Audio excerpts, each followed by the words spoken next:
and today we're going to look at their wine list at Café Zaffri. It's an interesting restaurant. There's a lot of Middle Eastern influence. Think like Lebanon, Syria, Turkey, Greece. The menu follows suits. Bread and dips, and Aleppo pepper, and sumac, and Arab, dukkha, and tahini. And we're talking about bold flavors, bold spices. It's a unique restaurant. Not a steakhouse. It's not a French brasserie. It's not an Italian restaurant. This kind of area of New York has lacked a restaurant like this in terms of like a restaurant that has bold flavors, but also like that is an all-day restaurant that serves breakfast, lunch, and dinner, and brunch. Being in a hotel, yes, you need to have those amenities. Ever since the Nomad closed, there hasn't really been a restaurant like this. So this is the wine list at Café Zaffri in the 22 hotel.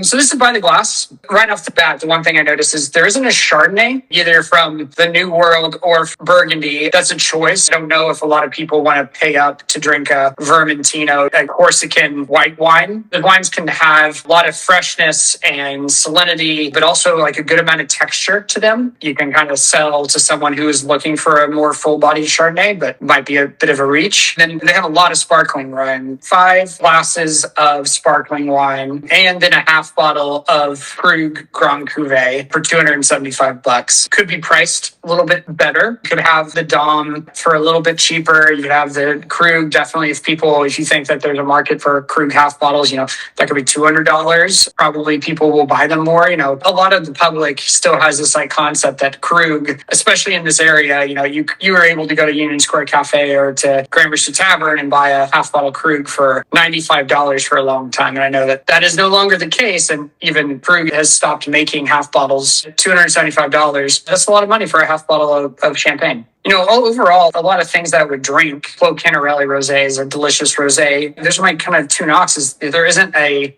Cabernet and there isn't a Chardonnay. What do you think, Brad? Overall, from a curation standpoint, they're definitely pulling from Mediterranean-influenced wines. It's a unique list of wines. I agree with you. I'd like to see a Chardonnay. I'd like to see a domestic Cabernet, right? Something that's a little bit more straightforward.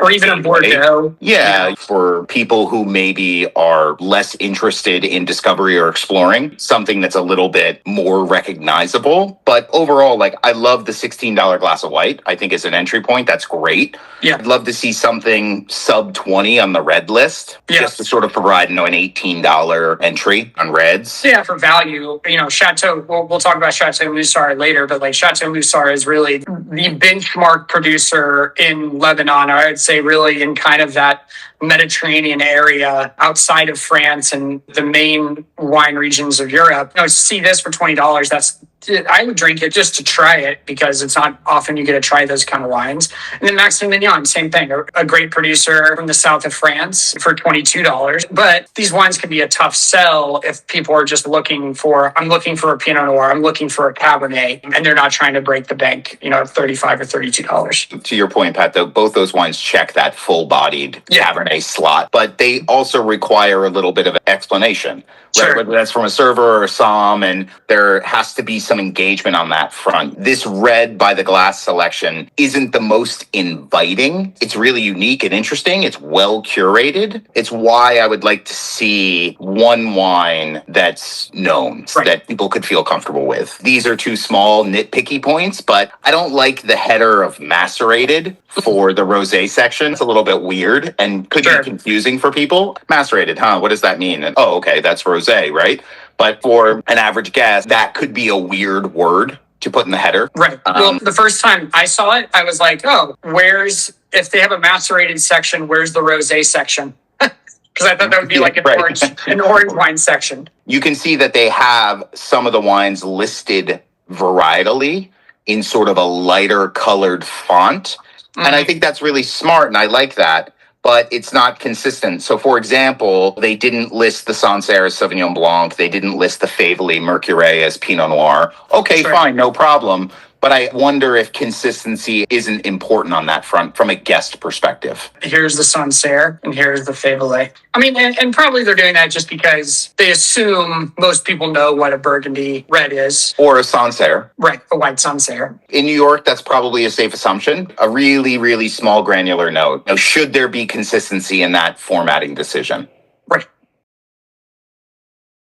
sparkling wine, 2 pages sparkling wine, a nice collection of stuff. I mean, I have to say there's some really well-priced wines here. Biacard Sous Bois for $145. It's funny. They have a half bottle of Krug for $275, or you can drink a full bottle for $350. This is actually a really good price anchoring. Well, they have a half bottle for $275. I'll spend the extra $75 and get a full bottle for $350. They have some really good producers. If there was anything I drink off this page is George Laval or Cumier for $160. Those wines are really hard to find. Generally, they're marked up more than that, but $160 is really fair for a bottle of Cumier. Good collection of grower champagne producers over these 2 pages, and then their grand mark. There's definitely some value here. I have 2 notes. Okay. I wouldn't be doing my job if I didn't feed everyone the Dom Perignon Index at Café Zaffri. 2013 Dom Perignon on the wine list for $500. Knowing that they pour Dom Perignon by the glass, I can only assume that the 2013 is left over from the by the glass pour of the previous vintage.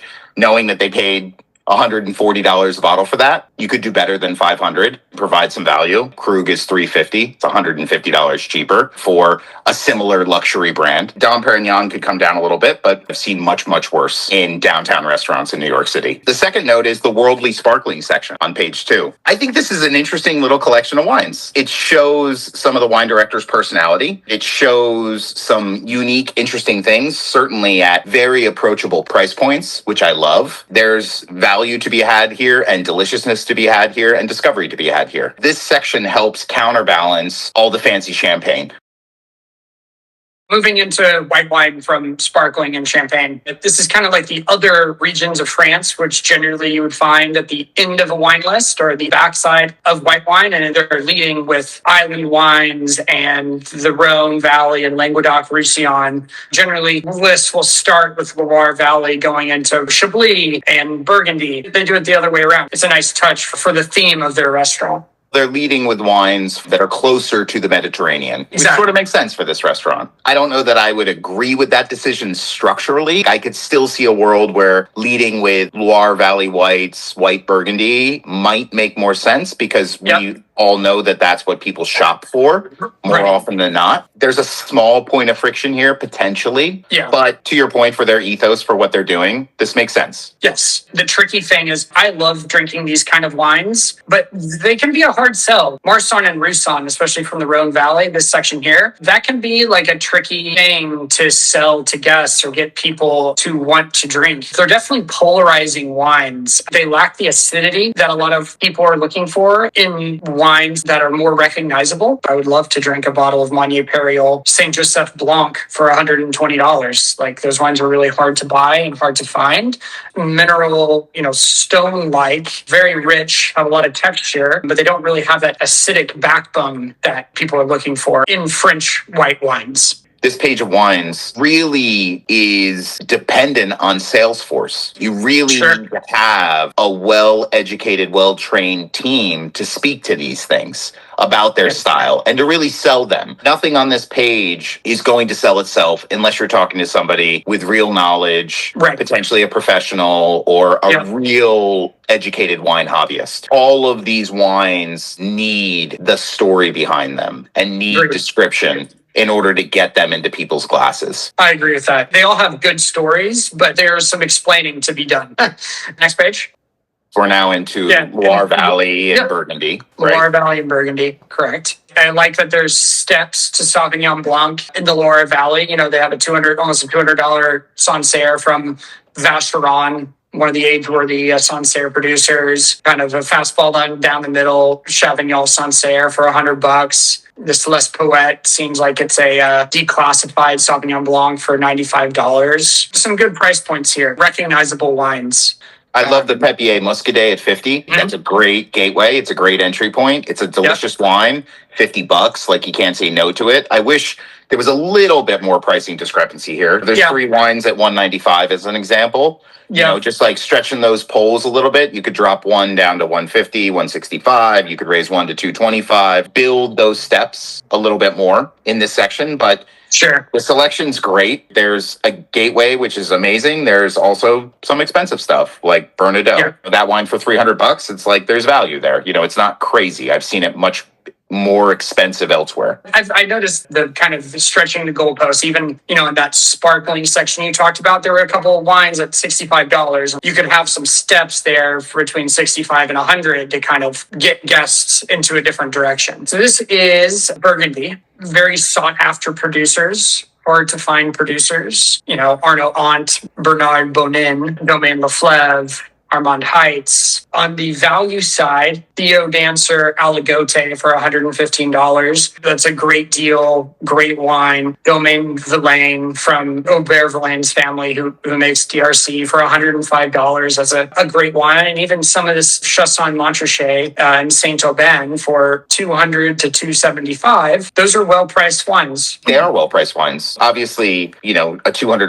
bottle of wine isn't for everyone. Knowing what the market is for white Burgundy these days, allocated nature, lack of availability within the market. It's hard to consistently stock white Burgundy, especially when you sell a lot of it. These are very, very fair prices. Leflevre Clavillon, right? 2022 is a great vintage for whites in Burgundy. $900, feels a little bit chunky. Not everyone's walking through the door to spend $1,000 on a bottle of white Burgundy, assuredly. That wholesales from Wilson Daniels for probably sub $300 a bottle. There's a world where you could put it on for, $695, $750, provide a little bit more value there, and hopefully move a couple more units. We know that 2023 Leflevre was just released as an example, so replacement shouldn't be a terrible issue there, right? You could sell it and then re-up with 23s, which are also delicious. But, the Arnaud Dent, it sort of is what it is. Those wines are rare. They're very hard to buy. 2020 is another amazing white Burgundy vintage. So, it being Ent, $2,000 isn't crazy for a bottle of Ambre.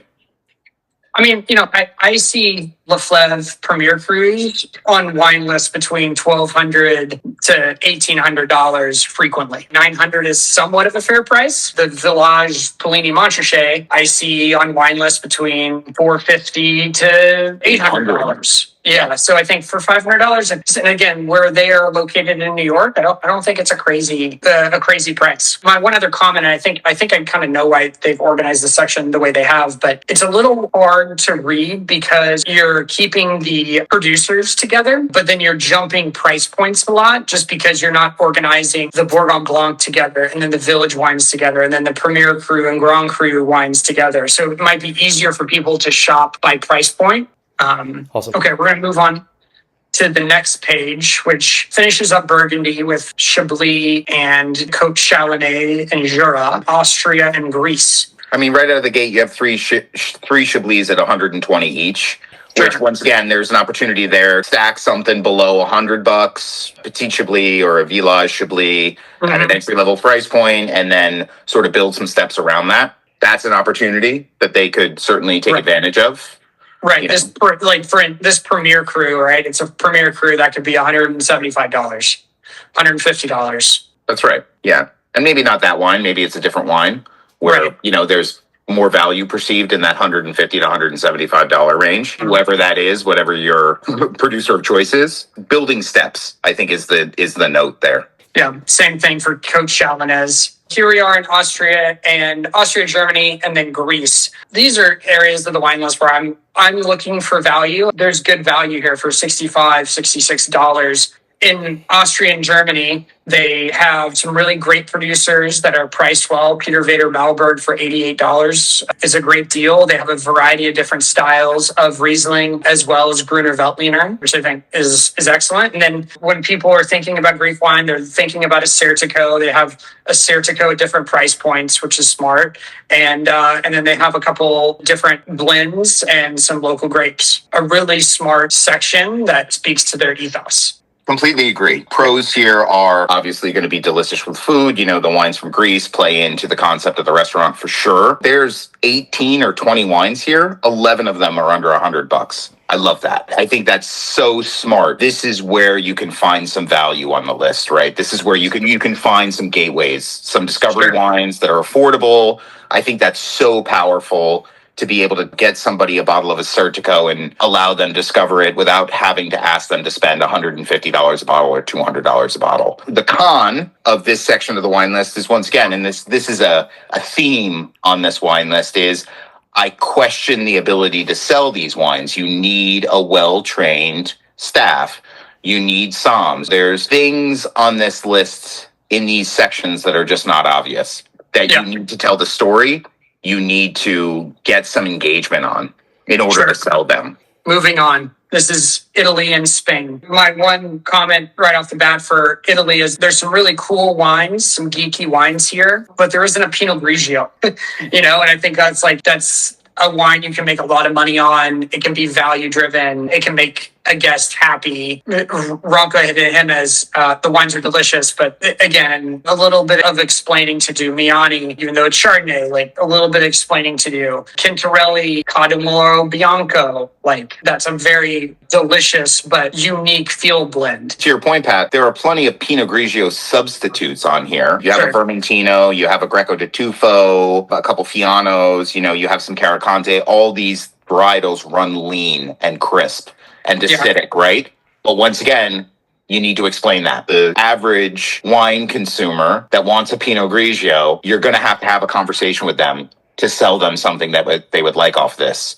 Whereas, to your point, you could probably just put a Pinot Grigio on here and charge $60 or $75 for it, and that checks the box for that client, for that particular customer. But again, they're keeping with the theme of the restaurant. Mediterranean wines, Adriatic, Italian coastal wines, like that's cool. And again, overall, good price points. A couple wines at $60, lots of wines under 100. It's a nice little section. Domestic wines. Other than the Rainy, there aren't really like classic full-bodied Chardonnay examples here. Your 2, 3, 4 most expensive wines are all from Oregon, they're delicious. And Tigotera is really unique wines coming out of the region, but there isn't like a Kistler or Arista or Aubert, like something big and full-bodied from Sonoma that I think people are looking for. Yeah, I think a lot of people want to shop California Chardonnay. And Oregon Chardonnay is really cool, but in my mind, this is inverted, right? You should have 4 California Chardonnays and 2 Oregon Chardonnays. Exactly. Right? That's how I would structure this. Yeah. Because the reality is more people are just going to shop for California Chardonnay. A nice rosé section, a lot of macerated wine, orange wine. I kind of expected that with how the menu is built. Okay. Getting into red wine. Chateau Moussard, again, kind of the benchmark for Middle Eastern or Mediterranean wine. They always have some back vintage wines that are available, and here they are. And these are well priced. I see these wines often $500, $600, $700 a bottle, and the most is $350, $375, even for recent vintage or a 10-year-old wine. But I think that's a nice little section. Getting into France. So I think having this amount of Moussard is really cool. I agree with you, Pat. I typically see them priced a lot higher, and these prices seem really fair. If these were all $400 or $500, I would say this doesn't make any sense, right? They should reprice them down. But since they're all reasonable, mid 300s to below 300, it's like having these back vintages is kind of cool. But functionally, these are all hand sells. You're talking to a Bordeaux drinker or a Cabernet drinker, right? These are full-bodied wines, and they have age on them, and there's a story to be told here, and they're very much a hand sell. So depending on how much inventory they have of these, that might make sense for them or not. Sure. Obviously, whoever the wine buyer is passionate about Moussard. It obviously makes sense in the restaurant given the concept. But what does the turnover look like here is how I look at this section. Yeah. I mean, you're really hoping for guests to come in here and embrace the ethos and concept of the restaurant. You want people to come in and say, hey, I'm in a Mediterranean restaurant. I want to drink Mediterranean wines. I'm going to put myself in your hands. What should I eat? What should I drink? Yeah. And if that's the case, then guests can be rewarded with really cool wines at reasonable prices. Okay. France, another kind of section of Corsican wines. Northern Rhone, Syrah, a great section, even if small. Southern Rhone, so Châteauneuf-du-Pape is such a great restaurant wine because it can fit all sorts of different demographics of people looking for a fuller bodied wine that can be a little more alcoholic, or fruit forward, they're great with food. And this is a great section of Côte de Rhone, but then also some Châteauneuf-du-Pape that I think is reasonably priced. Yeah, I love the steps that are here. I think, this is nitpicky. There could be some very, very small tweaks. There's 2 wines at 210, 2 wines at 200. You could kind of split the difference there across those 4 wines with $60 to $80 of variability. Just to flesh out the section from a price point perspective, But the curation's great, and I agree with you that Chateauneuf du Pape makes sense in this environment. They're great restaurant wines. There's wines with some age on them here, which is always a nice thing to offer to guests and to have. Yep. I love this section. No, it's a good section. I mean, and to your price, like steps, right? It's like, hey, if you think there's a market for Chateau Rayas for $2,000, which that's a fair price for that wine, there should be some wines that are $600, $700, $900. More Languedoc Roussillon, Provence, a little bit of Bordeaux. This is where you could have some more higher end price points because people are always looking to have a recognizable Bordeaux that they can spend up on. VC's Chateau Vaucetin 2005, like for $800. That's great, but you could also have some Latour or some Lafite, some of the more recognizable big boys. And then make it super attractive. Right? Yeah. Like buy some 2015 Latour or 2010 Latour, 2012 Latour, and it's $1,650. It's just like a really, really attractive price for the quality of product that is. For sure. I mean, once again, I look at this page, Pat, with the Bordeaux on it, and, it has some Loire reds, it has some Jura reds, all that stuff. Great curation. Great wines, very solid prices, vintage variability, all the things.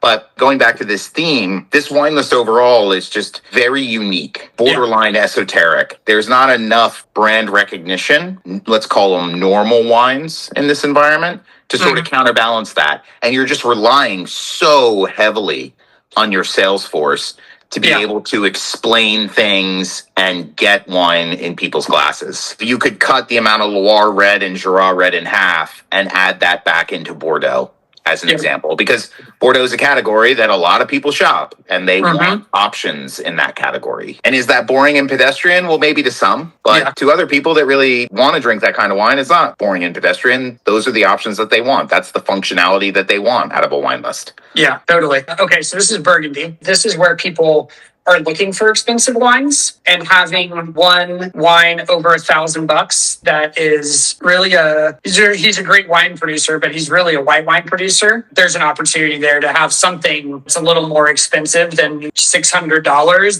that's made by a Cotonou producer that is well known for making age-worthy red wines that people are looking for. There's vintage variability. These are good producers. These are all very, very solid wines.